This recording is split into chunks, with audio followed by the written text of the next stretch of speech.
Welcome to the Disney Wedding Podcast. This show is brought to you by Carrie Hayward's Fairy Tale Weddings Guide, the only guidebook and bridal organizer tailored exclusively to Disney's fairy tale weddings at Walt Disney World. I'm Carrie Hayward, and each week I feature Disney wedding updates, money-saving tips, and interviews with wedding vendors and real Disney couples. I also cover honeymoons, anniversaries, and engagements at the Disney parks and resorts. Join me now as the Disney Wedding Podcast celebrates romance at Disney destinations.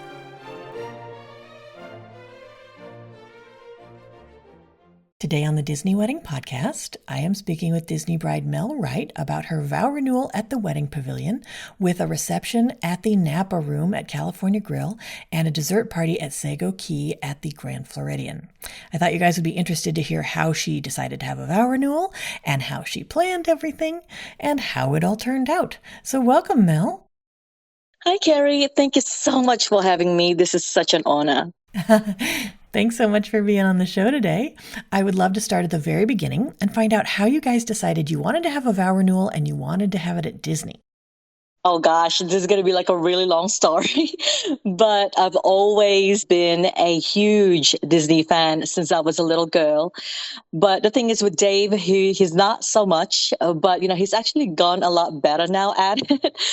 I think it was like early 2000s. I heard about, the Disney weddings from one of the reality TV shows, and the reality TV star, I still remember her name. Her name was Holly Madison, and she mentioned that, about Disney weddings. And then I looked it up and then I was like surprised. And that was, even before I met David. And then David and I practically eloped in 2011. And I've always regretted, not having my side of the family at that wedding.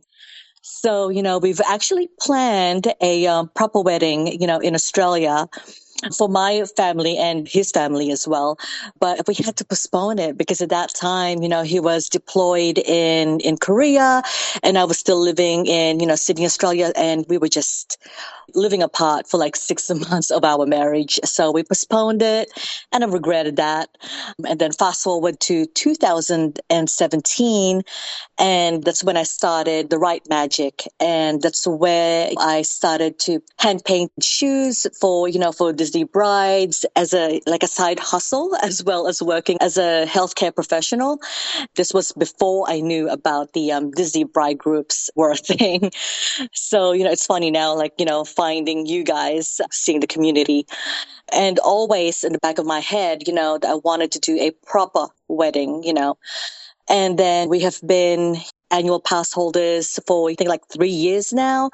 Then seeing, Disney brides every time that we go to the parks, or go to, Grand Floridian.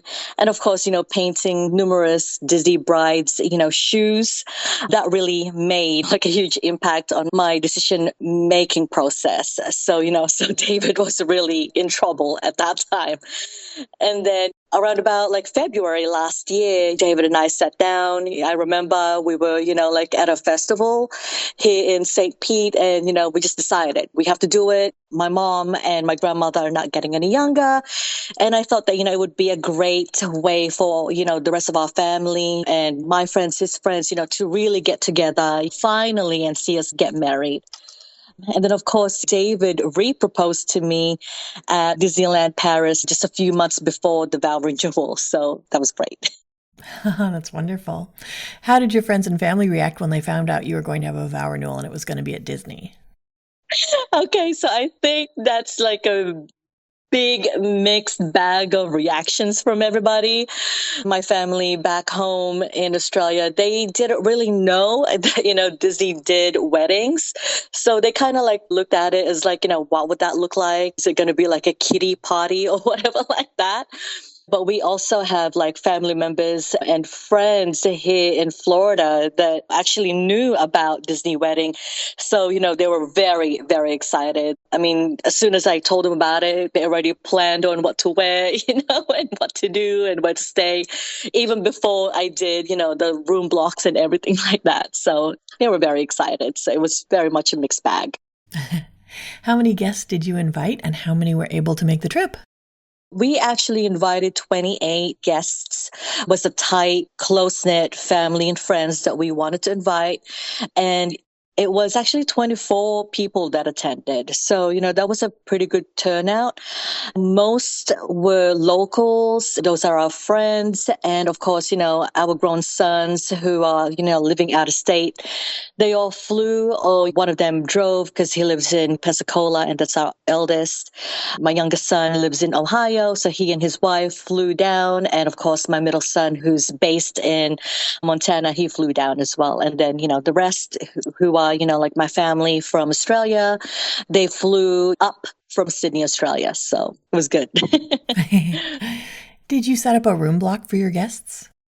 Yes, we did. We actually went with 3 hotels. And of course, we went with Grand Floridian because, of course, it's iconic. Princess Diana herself actually stayed there. So, my grandmother and my mom was very impressed when they found out about that. It is, of course, the central location for the wedding events. And, most of our wedding guests actually stayed at Grand Floridian. And then, David and I decided to upgrade to a club level suite. And then, we requested for our bridal party to get, like day passes. And of course, they were all staying at Grand Floridian as well. And, they were very excited and they were very happy, to be able to use the club level as well. And of course, Grand Floridian was very gracious to let us do that.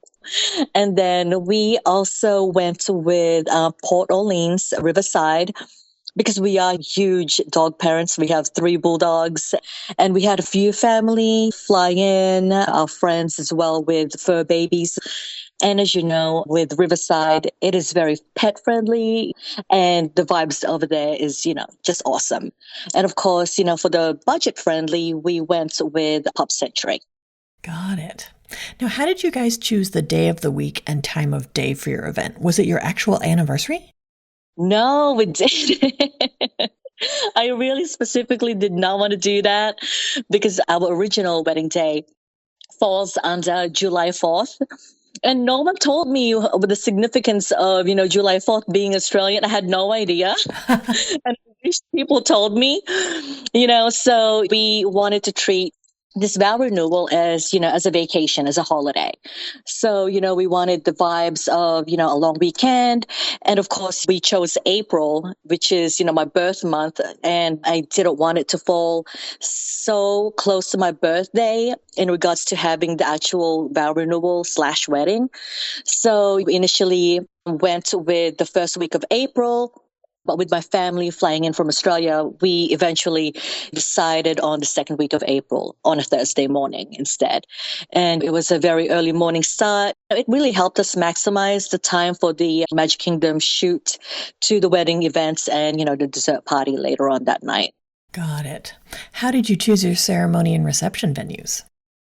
That's going to be a huge story as well. Initially, our ceremony venue was supposed to be at the Marina patio and terrace at the Grand Floridian. I specifically chose that to keep the minimum expenditure low. But at the same time, I saw the Grand Floridian, and deep inside, I've always wanted the Wedding Pavilion. And then around about like last December, it was me and David, and we were having breakfast with our friends, Diana and Dan, who were actually our wedding godparents. And we all noticed all the commotions and all the noises from the foot traffic. And David, my husband, was like, "Oh no!" And then we decided that we wanted to change the ceremony venue to the wedding pavilion instead of the marina. We wanted it to be more private and intimate. So I was really stoked with that turnout. And then for the reception, again, the initial reception venue was supposed to be at Sago Cay. And the reason for that is because, I wanted our guests to be able to just walk hassle free and save on transportation. But then me and my girls attended the open house for the wedding pavilion. And then we did the ground tour. And then we noticed that, it was so hot. And it was so humid, during the day. And then later that evening, we had dinner at Kelly Grill. And then they were gracious enough to let us tour the Napa Room. And then, oh my God, Carrie, when I saw that view from that Napa Room, and I already know that Cali Grill is, David and I's favorite restaurant, it was sold. I was like, yep, this is it. We're going to erase Sago Cay. We're doing this. So that's what we did. Now, did you use any outside vendors for the portions of your event that you were able to? Yes, we did. So firstly, I actually found Caitlin Bukowski. Her company is called Fairy Godmother Wedding Services. And it was actually from a Google search. And I'm so glad that I found her. I used her for her day of coordination / personal assistant. The good thing about it too is the fact that she is also a Disney bride, and you actually did a interview with her as well from your previous podcast. That's right. Yeah, and she's also a seasonal Disney decorator, and she was so fantastic. I mean, I highly recommend her. Go no further, go with Caitlin. And then, of course, I use the vendors from all of the Disney wedding Facebook pages that I found. That's where I found the amazing Regina Heyman photography. And her husband, Gary, were phenomenal. And of course, she was a previous Disney fine arts photography herself, before she established her own business. And of course, my entire family and friends just loved them. They were just on it. And of course, for our invitations and signs, I had JLB Papery, and they were amazing. And then for personal florals, we went with Raining Roses. They did the bridal bouquets, my bouquet, the corsages, and the boutonnieres as well. And oh my God, Carrie, the flowers that they did for everybody was chef's kiss. It's just amazing. And then for the steaming, we went with Lori Loftus. And she was actually recommended by Caitlin. And she steamed my wedding dress and my veil. And, she also steamed my mom's dress as well. And it was perfect. And of course, David wore his, naval dress blue. So he didn't need any steaming. So she did ours instead. How did you guys choose your officiant? So we went with our dear friend Sherry because we wanted a personal touch. And, of course, she has one of the purest hearts out there. And we actually call her Tinkerbell within, our little circle of friends. And she really researched and, of course, embraced the Filipino wedding traditions. And she even learned some Filipino words for the ceremony. And, I love the fact that she even sent our questionnaire that she sent to David and I to answer, to make the ceremony very unique to us. And we just love that, and we love her. That's cool. What kinds of traditions did you incorporate? We incorporated the Filipino traditions of the veil ceremony, which signifies fidelity, and also the cord ceremony as well, which means eternal love. And then the coin exchange, which signifies both of us, supporting each other in our family, in our household. And then we also did our, personal vows as well. That's wonderful. Did you guys add any kind of entertainment to the ceremony or the reception? Yes, we did. We actually added, our surprise guests, and that was Mickey and Minnie, and everybody went crazy, when they came out for the group photos, and everybody just loved it. Of course, they made a beeline for the photos with Mickey and Minnie afterwards, and then for the Disney violinist, we went with Robert Kerr. I specifically asked for him for the reception. And of course, my husband, he requested tons of AC/DC songs, And then, of course, the rest of us girls requested a lot of Disney songs. So it was a hilarious mix of, violin music. It was really funny. And then our guest book with a Polaroid camera and, of course, with, photo props with funny hats, and signs was a huge hit for, for all of our guests. And you should see the pictures that they stuck on the guest book. They are hilarious. You could tell, when they were sober and when they were getting kind of sloshed. So it's hilarious. Yeah.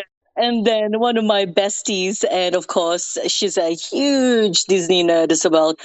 She was, my fairy godmother of reception, which was the MC for the reception and the dessert party. And, she's got the best bubbly personality and, just the hugest Disney aimed heart. She was on point and she was on it. So she was very entertaining as well. That's wonderful. For Mickey and Minnie, did you pick special outfits for them? Yes, I did.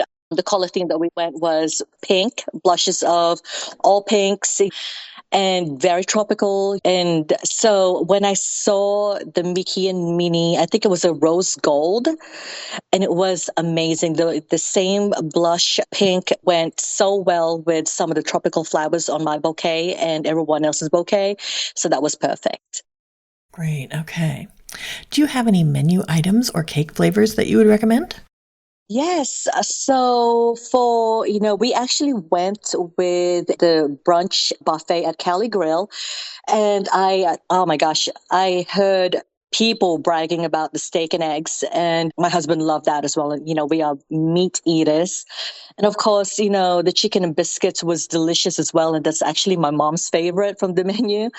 And, all of the desserts that they had, like, were just A plus, and then to save money, we decided to slash, like the beer and cocktail options. And instead, we went with the open bar mimosas. And of course, majority of our friends are, like huge, like mimosa drinkers anyway. So, they totally loved it. And then, and of course, Cali Grill even offered pork juice mimosas. So that was really, that was quite a surprise. So I love that. For our cake flavors, we had two tiers of cake. The top layer was lavender cake with guava cream cheese filling. And then the bottom tier, we went with churro crunch mousse. And that was, purely because, my mom, my niece, my sister and I, we all loved, the churros from Disneyland in Anaheim. But when it came down to the cake, looking back at it, we should have switched tiers because, everybody loved the lavender cake. Can you tell my listeners about your dessert party at Sago Cay at the Grand Floridian Marina? Yes. Okay. So David and I, we wanted to do something really special, for our family and friends. So, we decided on, surprising them with a surprise, dessert party at Sago Cay. And of course, Happily Ever After fireworks is my all-time favorite fireworks besides the Sydney Opera House fireworks during New Year's Eve, every year. So, that was very special to us. Yeah, so we went with the theme of Beauty and the Beast. And then, we also added, the action station for Mickey-shaped waffles with ice cream. And then it came in, with other condiments like fruits and I think whipped cream, chocolate, and also caramel as well. And that was a real hit and everybody loved it. That's fantastic. Did you pay to pipe the music into Sago Cay? No, we didn't feel the need that to do that night. We could hear the music from the marina anyway. And with a lot of our guests like chit chatting, I don't think they really cared about it. And it was okay. Can you tell my listeners about your rehearsal dinner? We did a mini one, which was actually done a month before the wedding. And that mini rehearsal was for the Filipino wedding traditions with our officiant and we also asked our four spiritual godparents. And, it's just to make them feel comfortable with how to handle, the Filipino wedding traditions of, the veil and the cord rituals. And then after that, we decided on, having a dinner at one of the local restaurants here at the beach. And then, the day before the wedding, we actually had the actual, wedding rehearsal at the Wedding Pavilion. And then, to maximize the time at the Grand Floridian, because we had an early, super early start the next day for the wedding. So we did, the cocktails at the Enchanted Rose Lounge, and then, the actual rehearsal dinner at the Grand Floridian Cafe. And, we had 18 people, and they were able to seat us, on like 3 tables. So that was great. That's wonderful. Can you give my listeners a timeline of how the Vow Renewal Day ran? Oh, God, Carrie. I did not sleep at all. Yes. And, I think the adrenaline literally kept me up. Of course, we had to wake up at literally 1:30 in the morning. I thought that my bridal party was going to kill me, but God bless them, they did not kill me. And, 1:30 was the start of, the makeup, for all of us 8, ladies, including me. But they ended up being kind of late. And then around about 5:15 in the morning was, the first look between my husband and I at the Grand Floridian chandelier. And of course, we did some photos of the grand staircase as well. And then, we got picked up around about 5:45 by the Disney Fine Arts Photography for the bridal shoot at Magic Kingdom. And then we got dropped off back at the Grand Flow around about 8-ish, after 8. And of course, it's when I found out, like the hair and makeup was running behind. And around about 8:20 to 9 o'clock, we did, the bridal party photos outside of, the Grand Flow. And then around about 9:30, that's when the ceremony started. And I want to say that it lasted probably like 30 minutes. And that's to include, the Filipino wedding traditions, the veil, the cord, and the aras, which is, like the exchanging of the coins as well. And of course, that's including, our personal vows as well. And then, around about 10, we did more photos at the Grand Floridian's Wedding Pavilion. And then, that's when we did, the bubble wand stage exit as well. And then around about 11:30, was the reception at the Contemporary Resorts California Grill. And then around about 1:30 p.m. And then that's when we actually surprised, our guest with Mickey and Minnie. And then it was followed by, like photos with Mickey and Minnie and I and my husband. And then, we've asked, the photographer and of course, Mickey and Minnie to have individual photos with them and our guests. And of course, we also did, the cake cutting with Mickey and Minnie as well. And then around about 2:30, that's when, I think, our, reception actually ended. It might have been a little bit over that. But, we've actually arranged a monorail pics, photo shoot with Regina Hyman Photography, which was so much fun. And you can't believe, how many of us were able to fit in 2 cars of the monorail, and it was so much fun. And then between 3 p.m. to 7 p.m. was the interlude. And, Dave and I, we napped for an hour. I don't think he really napped, but I napped for an hour. And then I had I had some light bites at the club level lounge with my mom and my grandma. And, that's where we actually, we were joined by our friends as well. When I asked, like my friends and family, they said that some of them, napped, some of them went to Epcot, and some of them, went and swam in the pools. I don't know how they did that with their hairs and everything. But, and then, some actually looked around at the Grand Floridian's Easter eggs exhibition downstairs. And then around about 8:15 at night, David and I and our, guest, we met at the Grand Floridian lobby. And then that's when we walked to Sago Cay. And then around about 8:30, that's when we surprised, everybody with the dessert party with the fireworks display at Sago Cay. And then I think around about 10:30, 10:45, that's when everybody split up, because that's when, the actual dessert party concluded. But then I was hoping to pack all of our stuff, for the night, before we leave the morning. And I received this message from our friends who are staying at the Grand Floridian because they decided to have like an impromptu nightcap at the Enchanted Rose, and I felt really FOMO. So me and my husband joined in. So we were there until until they closed down the lounge, and then around about 12 o'clock the next day we had the park day. So it was cool.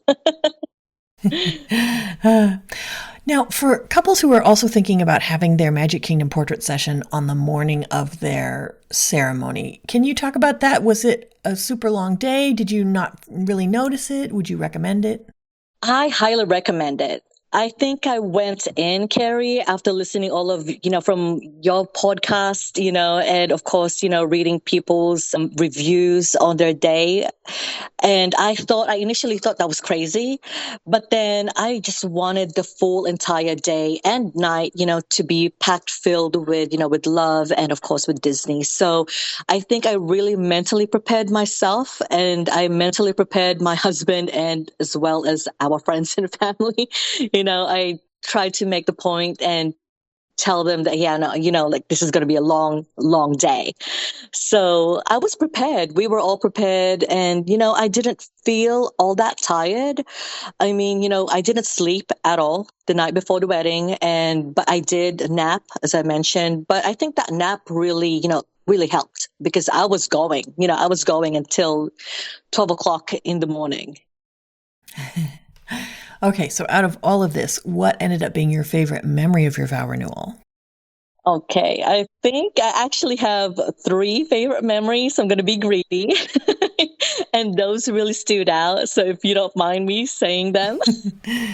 Go for it. Okay, so one was, when my mom and my 3 sons walked me down the aisle. And, that meant so much to me, Carrie. Like I think I just burst into tears. I was like ugly crying walking down that aisle. I think, just realizing that, that David and I, we were surrounded by the people we truly adore and we truly love was completely, overwhelming to me. But, of course, in the best way possible. And, and I'm sure that those pictures, when they come out, that's going to be hilarious with my ugly crying. And then, the second favorite memory would definitely be, when Mickey and Minnie, surprised, our guest. And as I mentioned, all of our guests just screamed so loud. It was insane. And, and their reactions, I tried to look as like I was looking around at everybody, and a lot of the reactions in their faces, like jaw dropping and just screaming. It was just so fun to see. It was worth it. And then the third would definitely be the official Disney bridal photos at Magic Kingdom. Oh my gosh, Carrie, it was, one of those, 1 in a million life experience to have, the castle and, the Main Street, just lit up just for David and I. And, just that feeling of, walking around, the empty park, and it was just, David, me, and of course, Michael Vu at the Magic Kingdom. It was amazing, I was really frantic that morning, but then, once we started doing that shoot, oh my gosh, David and I just felt so relaxed and we felt relaxed, the whole entire time after that. That's wonderful. When you guys were planning, what were some of the most important aspects where you focused your attention or your budget? All right. Again, I have 5. I am very extra. Okay, so all right. So number one would be the Filipino and American wedding traditions. I mentioned the veil, the cord, and the coin exchange, but we also did the American, wedding traditions of, something blue, something borrowed, something new, something old, and of course that was, something that those were very important to me. And, of course, we really wanted, the best food, for our friends and family. And, that's the reason why we picked, our favorite, restaurant out of all of the restaurants that we've eaten, in Magic Kingdom. And, and that was, of course, California Grill. And, we just wanted to, just to immerse everybody in everything Disney. And, of course, seeing that view immersed, and then the third would be, one of the most important would be definitely, Mickey and Minnie were definitely my non-negotiables. The Cinderella carriage wasn't as important to me, but Mickey and Minnie, definitely were. And then, the fourth would be the Magic Kingdom portraits with Disney Fine Arts photography. With our elopement, we didn't have, like a proper wedding, photo. So this was my number one, must have. And then number five, it was actually with our three sons and one of my daughter-in-laws helping us out as well. So, with my son Gage, he really helped me with, printing, and that really saved me a ton of money in regards to, printing out, the signage. I have no idea how much I saved, but he saved me a lot of money on that. And then, my gorgeous, daughter-in-law, Morgan, she helped me arrange, like the photo booth for the guest book as well. And of course, she also helped me, like design the bridal party gift bags. And, our youngest son, Logan, he just helped us, with the wedding details the day of. I saw actually somebody took a photo of him, during at the stoplight, and he fixed, like the just married banner on the back of our car. So that was really sweet. And then our middle son, Josh, he drove my husband and I in our getaway car from the ceremony to the reception. So those were, five important aspects of the event. Did anything go wrong or just not turn out like you expected? Probably, I would have to say the makeup. It really, it ran pretty late and we weren't happy with that. But that was, anyway, let's move on from that. But, everything else was perfect, Carrie. I like everything from all of the other vendors that I hired. And of course, with Disney team, everything was phenomenal. Everyone was on point, on time, top tier service, definitely. Was there anything that seemed like a big deal beforehand or you were worried about, and then it turned out not to be a big deal? I think that would be, like the dress code, because I had like a strict dress code initially, and that dress code said like no sneakers, like no running shoes. But the thing is, when my family and friends found out that that I will be wearing my hand painted, sneakers. They all wore the hand painted shoes that I've painted for them over the years, to the reception and the dessert party. And I actually love that they did that.